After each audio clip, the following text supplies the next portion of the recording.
We can. Scott, good to see you. It's John Avalon, chairman of Citizens Union. What a great campaign you ran, man. Oh, thank you very much. Well, this is about your campaign, and we appreciate you taking the time to join us. It's a big race, and you've got a great policy background. And thank you for filling out the questionnaire. As you know, Citizens Union is New York's oldest good government group. We've been fighting for reform for over a century, focusing on fair and open elections and honest and accountable government. We've got around 15 board members on this call. We'll be asking questions, many who have extensive experience in government themselves. I just asked so we can get through a lot of questions that you try to keep your questions around 2-3 minutes a pop. I'll kick things off by saying, we obviously are very focused on issues of reform, particularly electoral reform. Would like to know why you think you're the best candidate to enact reform, a new era of reform in New York, specifically noting that two of our priorities that we've put forward this cycle and advocated for the Charter Revision Commission, even year elections and open primaries, according to your questionnaire, you oppose. So please just explain that, but then put together a broader reform vision for us and for our board. So that's the first. So I'm sorry, John. So the first question is, why would you be the best mayor for reform? well, because I have spent my entire 30-year career fighting to reform the political process. In my earliest days as a state assembly member, I was the one who worked with the Brennan Center for Justice when they called the legislature the most dysfunctional legislature in the United States. And I sat with them and introduced the first comprehensive rules reform that ultimately ended ranked choice, I'm sorry, not ranked choice voting, MTC voting, where legislators would literally come in on a Monday or a Tuesday, swipe a card, their voting card, and then go play golf the entire day. At the time, it was very controversial to introduce this reform. I was attacked mercilessly by my colleagues, including then Speaker Sheldon Silver. But at the end of the day, I was able to build a consensus and a coalition that ended MTC voting and enacted committee rules reform. The New York Times basically said it was the best year the legislature ever had in terms of reform, maybe the only best time of legislative reform. Also, John and everybody, I partnered not just with the Times or worked with the Times, but also worked with Citizens Union, who was a great advocate for what I was doing. I didn't stop there. When I became borough president, I reformed the way community boards were appointed. Usually the winning borough president puts friends and political appointees on the boards, people who favored developers, who favored local parochial interests. I actually convened a merit selection process made up of civic organizations and non-political individuals, and anyone who needed to be on a community board or came to the community board for me had to be approved by the screening committee, had to go through an interview process very similar to what you're putting me through tonight. And we elevated the boards, diversified the boards, and that was another reform aspect. When I became controller, I reformed the procurement process, stopped the conflicts of interest in the controller's office, and I can certainly talk more and more. In short, because I don't want to go on and on, I could talk about this for an hour.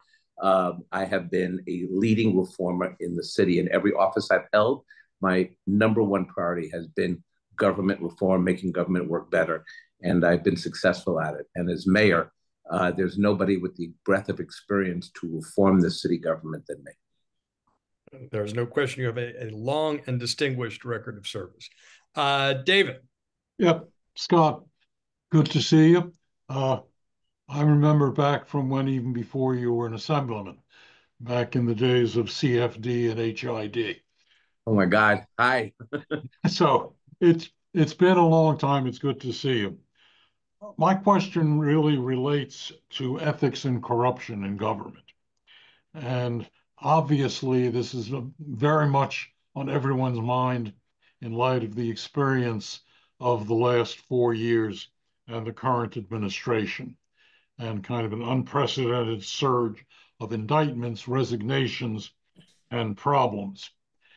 And the question relates to how you would address this, but I would like to preface this by saying it's not a matter of we're asking about your personal ethics.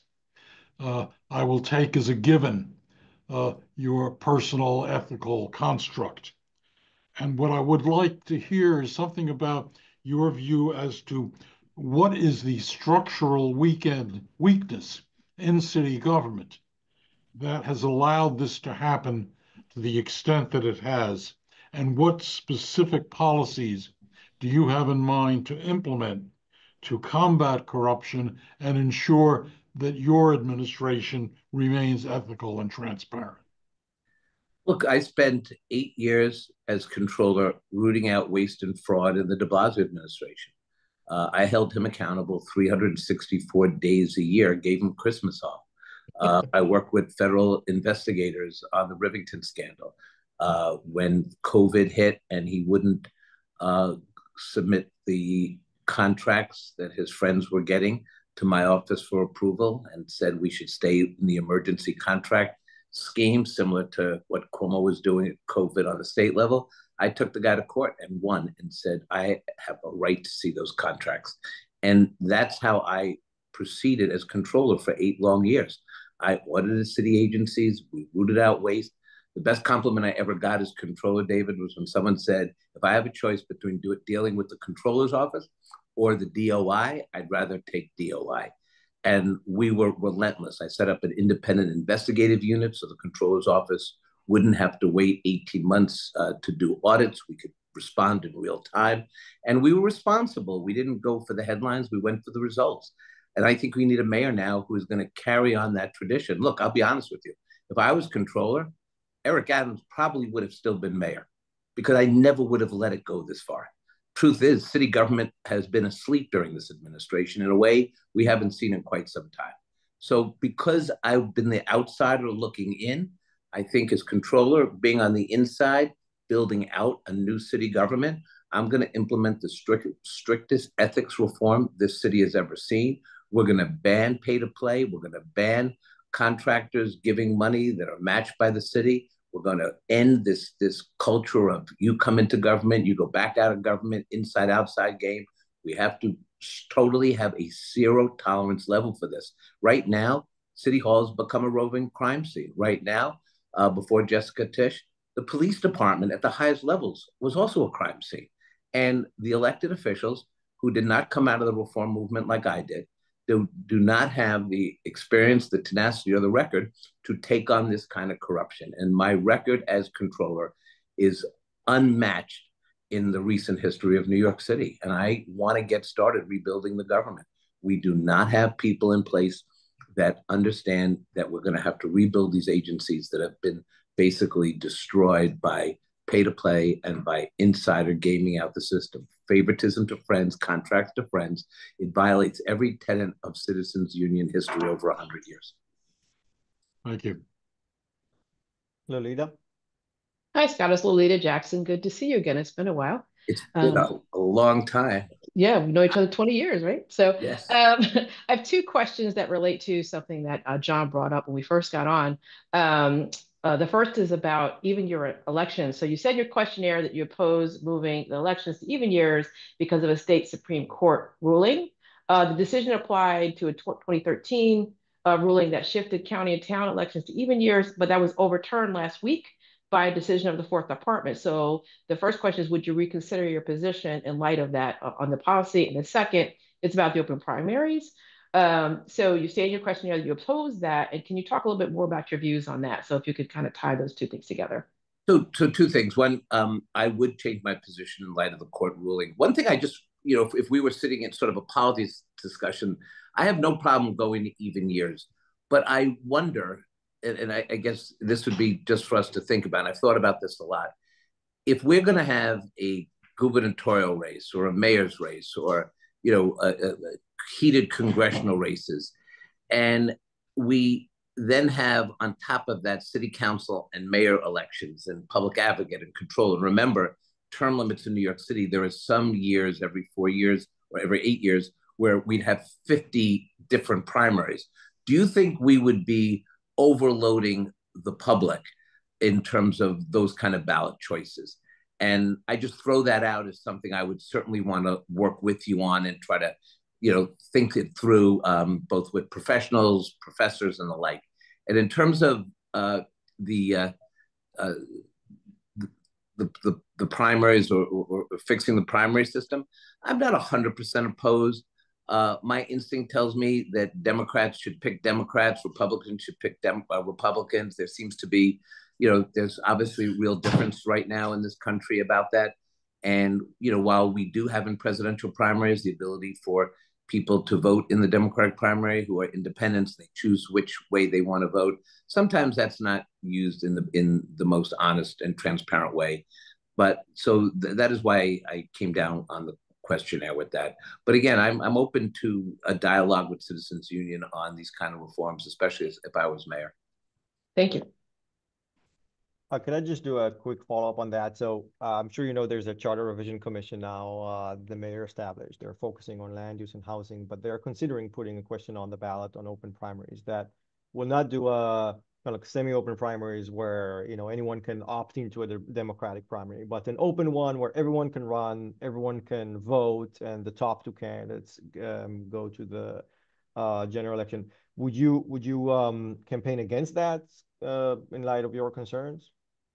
I think the Eric Adams Charter Revision Commissions have been shameful and a sham, and there's no real resources associated with it. This commission is obviously better than the last one. I have a lot of respect for Richard Bury and the executive director, but I'm just going to be realistic with everybody. We're about to go through a very critical mayoral election that's now going to go through November.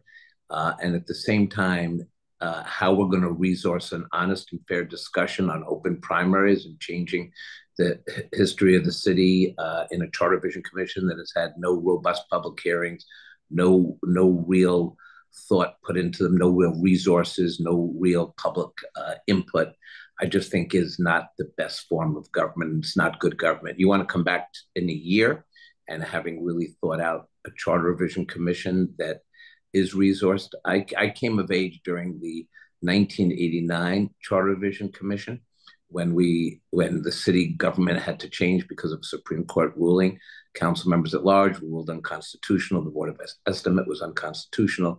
And we really, I don't say we, I was kind of young then, but the leaders at that time had to put a Charter Revision Commission together like none other. And I would like us to go back to that tradition that we use charter revisions to really think through the major government issues of our time. And it wasn't just in 1989, 1970s, in the 1970s, 1975 Charter Revision Commission, community boards became, community planning boards were basically about coterminality of services, sanitation department, housing, everybody at district service cabinet meetings, and it was really a service delivery aspect. Over time, community boards have now evolved into having a greater role in land use decisions. But all of this, I think, has to be thought out in a very serious way. So I don't feel good about a Charter Revision Commission in November, given what's going on in the federal, state, and city level, given the issues still revolving around corruption in City Hall. I'm not sure this is the City Hall to lead a great discussion on government reform right now. Thank you. I'm thinking, my question actually follows very much. I'm Richard Berfault, I'm a member of the board. Really up very nicely on your answer to Ben, which is about charter revision commissions. You mentioned the current one. There was one the year before. Mayors keep generating charter revision commissions for no particular reason except to prevent the council from moving its agenda onto the ballot. So one of our questions we asked you is, what do you think about that? Should we be doing something to stop or to make it harder for mayors to just proliferate unnecessary charter commissions purely as a tactic for blocking the council? I think your answer to the questionnaire was that you expressed doubts about limiting the mayor's charter power to create charter revision commissions. So let's talk. Can you talk a little bit more about that? Or should there be mechanisms of limiting the mayor's ability to do this? Should the mayor be willing to accept some council initiatives and be stopped from wielding the this wild charter revision commission power to block things the council want to do? Tell us a little bit more about your thoughts about the ease with which mayors can generate charter revision commissions. Well, look, the challenge that we face, I would submit to you, both the council and the mayor have used the Charter Revision Commission as a tool to put forth their agenda. And it's literally become now, through multiple administrations and multiple councils, a very embarrassing political football that I have a hard time taking seriously. And as you can see from the Charter Revision Commissions in the past, they have been lukewarm, practically irrelevant, sucked up millions of dollars for no reason. I think we have to overhaul the way we look at our charter. And we also have to go back to thinking that charter revisions are not a yearly event. They should occur when it's really time to think about the charter, the constitution of the city. It can't just be used to, poke someone in the eye or play a game that ends up running up the cost of a lot of money, a lot of time, and ballot questions that, through no fault of the voters, become so people become so ill reformed about it. Sometimes they vote for things that they had no intention of voting for based on the question that was asked. So I'm running for mayor, so I have full confidence in my administration and my track record to only call a charter revision commission when it is really in the public interest. I think the council should not have any more authority than the mayor in this. I do think that the mayor should have that kind of control, because no one's convinced me that the council has been any more, has had any more merit to this than the mayor's office in recent history. Thank you. Helen? Yeah, obvious follow-up. Hi, Scott, how are you? I guess what's really going on with the Charter Revision Commission and what's really going on in a lot of other things, advice and consent, the budget battles, all sorts of other issues, is really this sort of power struggle that's been going on between the council and the mayor in recent years. And I was wondering if you could share with us your thoughts on the balance of power between the council and the mayor, if you think it should change, if you think it's about right now, what you think about it, and given whatever your answer is, how you would then, as mayor, structure your own relationship with the city council in order to get stuff done. Well, I'm going to have a great relationship with the city council because I spent 13 years in Albany working as a state assembly member on some very complicated legislation. I chaired the city's committee, the Real Property Taxation Committee. But when I was there, we actually had to deal with people called Republicans in the state Senate. And there's a certain skill that you develop in terms of camaraderie, openness, the ability to cross the aisle and work hand in hand with people. I was a Upper West Side assembly member. I come from a certain place. But when I was in Albany, I was also working with people who were from upstate on real property taxation issues, other major cities, the 5 big cities, and many represented by Republicans. So I do have a patience and an understanding that you have to work towards consensus. It doesn't happen automatically.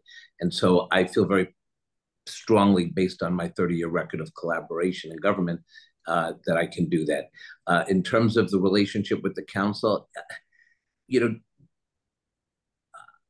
I think the problem with term limits in the council is that when you have a new member of the council who may or may not have a certain expertise in terms of who the police commissioner should be, or other major issues in City Hall, to put them in a place where we're now bogging down advise and consent and starting out in what can be an adversarial relationship, I think is kind of risky. I do support a strong mayor. I think the council shelf life becomes very tough for a lot of young council members. And I was a young legislator once. I know you want to make the newspapers, you want to do the Twitter press conferences, but when I'm mayor, the thing that I know based on history is the shelf life of mayors are getting shorter and shorter. That's true with governors around the country. So you really have to be ready on day one, on January 1st, to have your administration in place, to have people in their offices, and going through a U.S. Senate style hearing process for all of these approvals could really wear down the government. We already have the council, we already have certain positions that the council does advise and consent, or approves. And, but I would not go the other direction based on this mayor's the last 4 years. I'm not convinced that's the best policy for the city. My name is Sandra. I'm sorry. Are you done? Oh, sorry. Are there any specific positions which you think should be subject to advice and consent, which aren't now, that you can think of off the top of your head? There's no position where I feel as mayor that I think the council has to weigh in. I think we have to recognize that the mayor needs the ability to put forth his or her administration. And that person, whoever the mayor selects, should go through a rigorous review process at the Department of Investigation, and should be conducted in the most transparent way. But at the end of the day,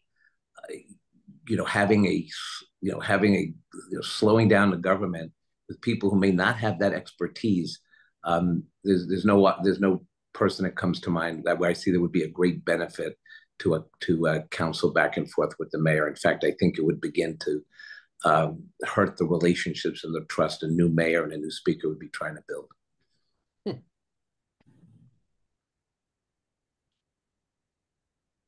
Ready for me now? Okay. Yep. Yes, my name is Sandra Lespinas, and my question is about the Trump administration. So what will be your approach to engaging with the Trump administration and President Trump, especially in areas where the federal government may try to pressure New York City, such as immigration, law enforcement, and Medicaid? Well, I believe we're a sanctuary city. And I think we need a mayor who understands how to strategically fight the Trump administration when they come for our children and our people. I was in Trump 1, and I was able to accomplish a great deal making sure that the Trump administration was held accountable. We obviously had, we had a branch of government on our side, but I learned a lot from that battle. I will be vigilant in protecting the interests of the city. Among my proposals right now is I think we need a short-term strategy by whoever the next mayor is and the next controller to get us to the congressional elections where we must make Hakeem Jeffries the speaker. I think it's going to cost $1 billion, and I've called for a very, very rainy day fund, $500 million from the state, $500 million from the city, in order to replenish the money that they're taking from city coffers and our budget codes. Right now, they are just, losing $80 million, and everybody in our city government woke up the next day and said, guess what I found out? They took $80 million. And then, okay, we'll go to court. But no one called the banks in. There were no meetings at City Hall. There was no strategy to figure out how to keep our social safety net going. And the proposals I've made as a candidate for mayor, I think, are very worthwhile, things that I would implement.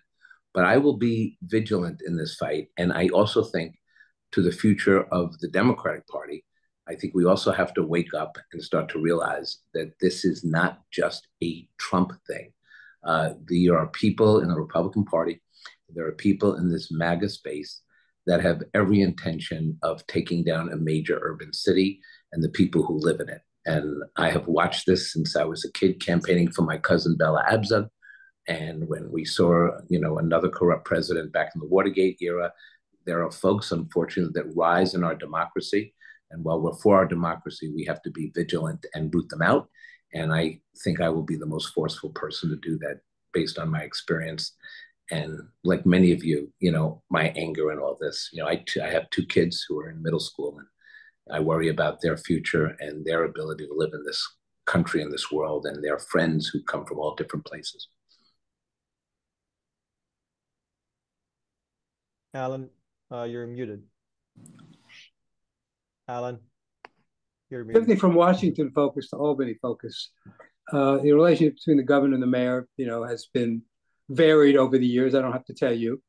So what will your approach be to engaging with the governor to achieve your goals? Look, I think I had 13 years up there working, again, with a Republican governor. And there was success there when we certainly expanded, the Greenway on the west side, and the work that went into that legislation and the work that we were able to accomplish. You got to go in and recognize, one, as the mayor, they may think you're a big deal in New York City, but once you get to Albany, it's the governor and the legislature that, we are a creature of the state. and I'm going to go in and work with Governor Hochul as a true partner. We're going to have our disagreements. Every mayor, from Ed Koch on, always said, we need more, we need more. And, you shouldn't have a tin cup day. You should have a long range strategy to play chess, not checkers, with both the governor and the state legislature. But I expect to have a great relationship with her. And look, I think she really believed that her relationship with Eric Adams was very important. And I admire her for working at it, in the way that she did. I think she gets really great credit. And this comes down to, who do you want to be mayor? Somebody who has Albany relationships, someone who can get along with people? Or do you want somebody, a former governor, who can't get along with everybody, who's going to be on a revenge tour? It's kind of crazy that this could be the person that Kathy Hochul has to work with. I'm not sure that's in the best interest of the city. Thank you. I think we have time for one final question, and we would love to hear your thoughts on the retention of personnel. City government has suffered from staffing problems for a number of years, and many high-skilled officials and policy experts have left the current administration. What would you do to hire quality public servants to your administration and retain the ones already there? So putting it another way, if you ask me what do I really bring to government, or what do I think is the value added of my different offices, I would say to you two things. One, I always understood what I knew and what I didn't know. And I also understood that in order to do a great job, you had to build capacity in your office. And that is what I did, starting as a state assembly member, starting as a borough president. Not only the staff that I created that could deal with 3 university expansions in 8 years, the land use staff, the urban planners that I put on every different community board. I understood that hiring people with great expertise is not a threat to me, but it actually complements the work that I wanted to do. As controller, we went to a merit-based hiring system. People in the office, I think whatever people want to say about me, they would say that I truly built the best controller's office in modern history. People with great skills and great capacity. So I'm prepared to be mayor, to bring the best and the brightest in to work with me. People know my reputation. They know that they can run agencies similar to Michael Bloomberg, go do the best job, hire people based on merit. I mean, what Eric Adams did was just disgraceful. I mean, you don't bring your friends to this dance. You bring people you don't know. You bring people you've never worked with. You bring people who didn't support you. And there are many people in this campaign who are supporting other candidates. But I know that if I ask them to serve in this administration, they're going to come because they know I'm going to treat them with respect. I'm going to put forth a very progressive, forward-thinking agenda. And I will tell all of you who've worked with me over the years, some of you have, that my staffing, my ability to attract talent has been, I think, the cornerstone of my public service success.